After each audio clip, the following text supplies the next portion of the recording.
سوره قلم در مکه نازل شده است و از 52 آیت عبارت است. اگر ترجمان و یا ما کجای به خطا راه داده باشیم، طلب دعا میکنیم که الله ما را بیامرزد. بسم الله الرحمن الرحیم. به نام الله بخشاینده و مهربان. نون والقلم وما يسطرون. نون. الله سوگند یاد می کند.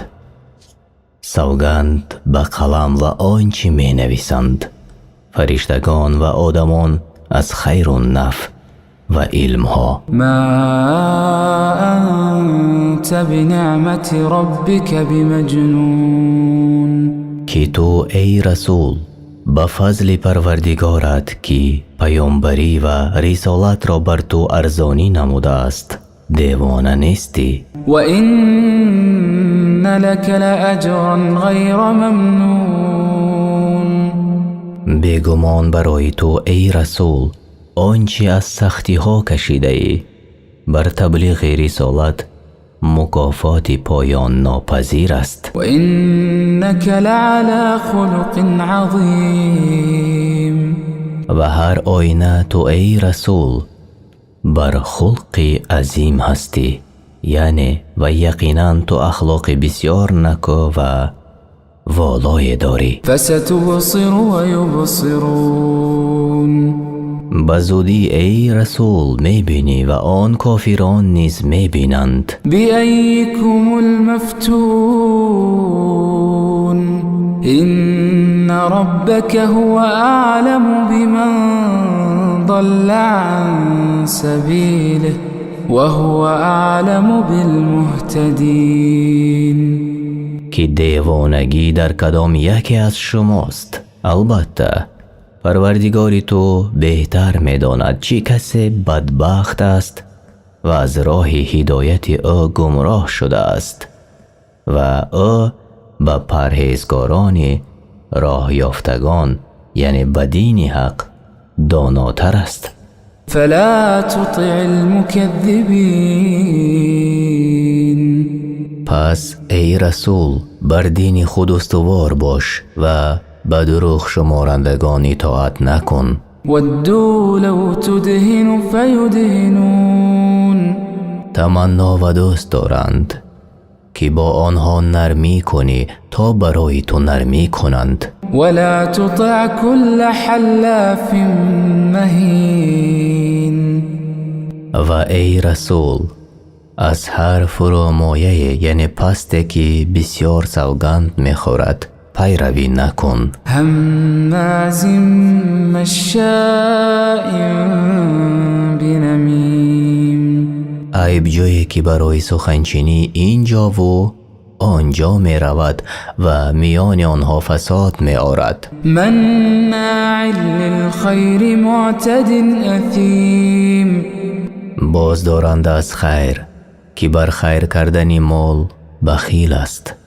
از حد گذرنده که به مردم تجاوز می کند. گناهکار که بر حرام بسیار دست زده است. عتل بعد ذلك زنیم. دغل مرده که بدخلق و بدرفتار است. زنا زده یعنی حرام زاده بی پدر. ان کان ذا مال و بنین. به خاطر که صاحب مال و فرزند است سرکشی کرد و از پذیرفتن حق تکبر کرد. اذا تتلى عليه آیاتنا قال اساطیر الاولین. چون یکی از آیات ما بر او خوانده شود آن را دروغ شمارد و گوید افسانه های پیشینیان است. سنسمه على الخرطوم. إنا بلوناهم كما بلونا أصحاب الجنة إذ أقسموا ليصرمنها مصبحين. بزودی بر بینیش داغ گذارم که نزد مردم با آن داغ بد شود. هر آینه ما اهل مکه را با گرسنگی و قحطی آزموده ایم، چنان که صاحبان آن باغ را آزمودیم. آنگاه که میان خود قسم خورند که فردا بامداد حتما میوه ها را خواهند چید و عزم کردند که مسکینان را از آن محروم گردانند. ولا يستثنون. و انشاءالله نگفتند، یعنی اگر الله خواهد نگفتند. فطاف عليها طائف من ربك وهم نائمون. پس عذاب یعنی آتش فراگیر شبانه از سوی پروردگارت بر باغ آنها فرو آمد در حالی که همه در خواب بودند. فأصبحت كالصريم فتنادوا مصبحين. پس آن باغ سبز و خرم همچون شب سیاه شد و سحرگاهان یکدیگر را ندا دادند.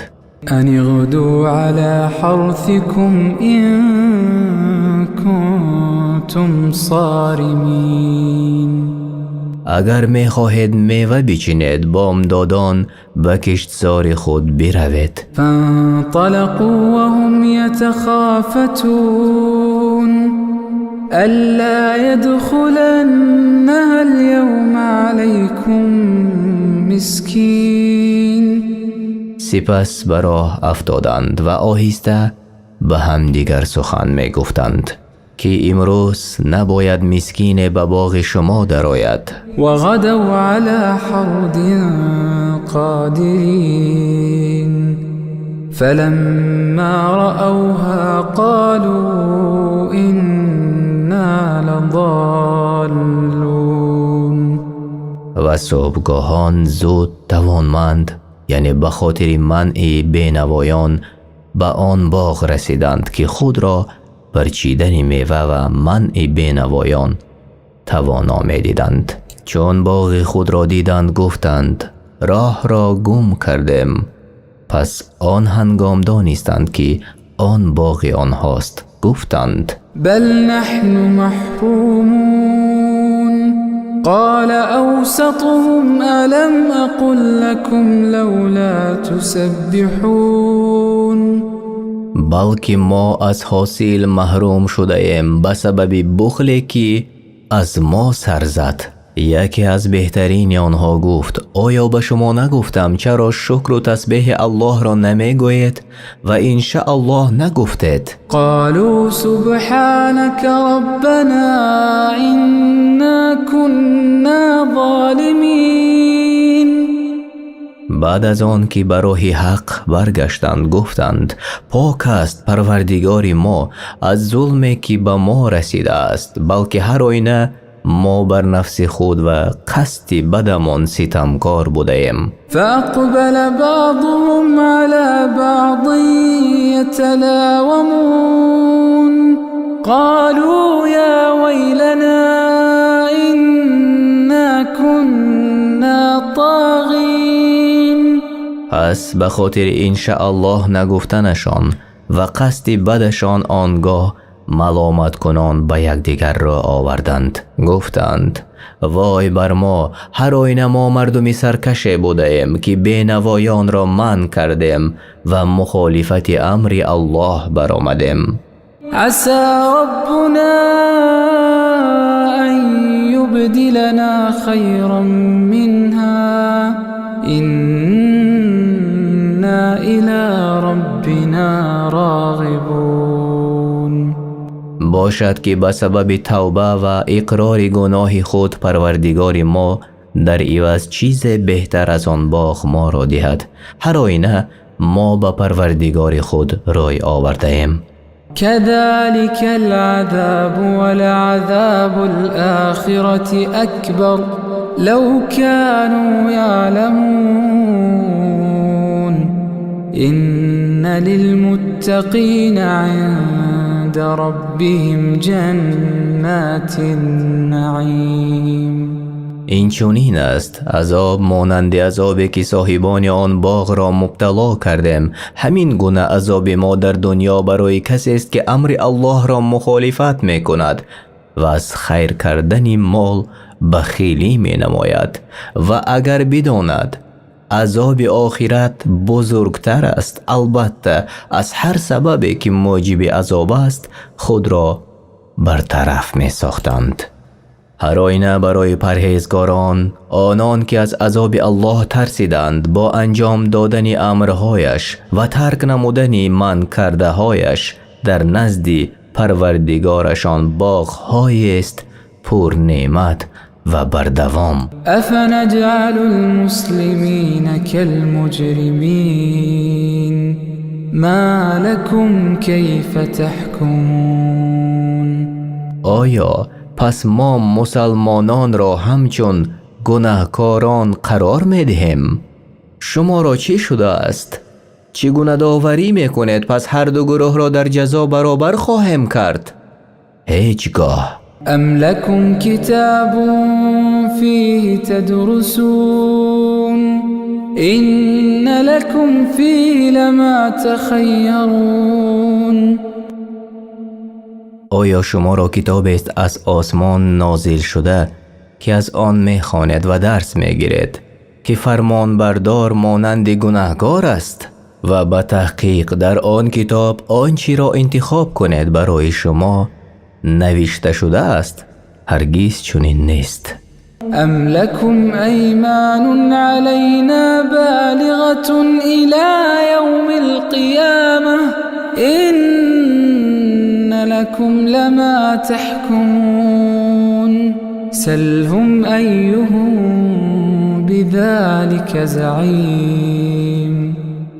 یا اینکه شما بر عهده ما عهد و پیمان استواری دارید که تا روز قیامت هر چی را حکم کنید حق برای شما باشد. ای رسول، از مشرکان بپرس کدام یکی اشان ضامن چنین پیمان است که کافران در آخرت مانند مؤمنانند؟ ام لهم شرکاء فلیأتوا بشرکائهم این كانوا صادقین. یا آنها را شریکان است که آنها را در آخرت هم مانند مسلمانان گردانند؟ اگر راست میگویند در دعوای خود پس شریکان خود را بیاورند. یوم یکشف عن ساق و یدعون الى السجود فلا یستطیعون. روزی که ساق برهنه و مکشوف گردد، یعنی روز قیامت وضعیت به نهایت دشوار گردد. در آن روز الله تعالی ساق خود را که به چگونگی و به چیز مانندی ندارد آشکار کند. الله تعالی برای داوری میان مردم بیاید و همه خلقها به سجده فراخوانده شوند. پس منافقان و مشرکان سجده کرده نمی توانند. یعنی در حدیث صحیح آمده است که پیامبر صلی الله علیه و سلم فرمودند پروردگار ما در روز قیامت ساقش را برهنه می نماید به چگونگی و هر مرد و زنی مؤمن برایش سجده می کند. ولی کسانی که در دنیا به جهت ریا و سمعه سجده می کردند می خواهند که سجده نمایند، ولی پشت آنها مانند طبق راست قرار می گیرد، یعنی قدرت به سجده کردن پیدا نمی کنند. بخاری 49:19.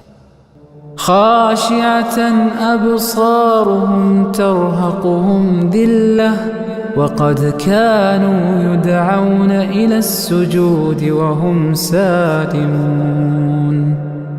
در حالی که چشمانشان از ندامت و خجالت فرو افتاده و از عذاب الله ذلت و خواری آنها را فرو گیرد و حقیقتاً که پیش از آن در دنیا در حالی که سالم بودند به سجده فراخوانده می شدند، اما آنها از روی تکبر سجده نمی کردند.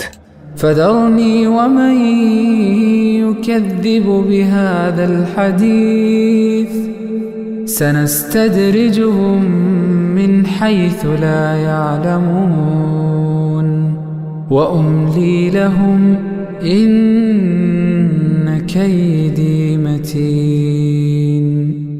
پس ای رسول، مرا با کسانی که این سخن یعنی قرآن را دروغ میبرارد واگذار، زیرا انتقام از آنها و جزا دادنشان بر من است.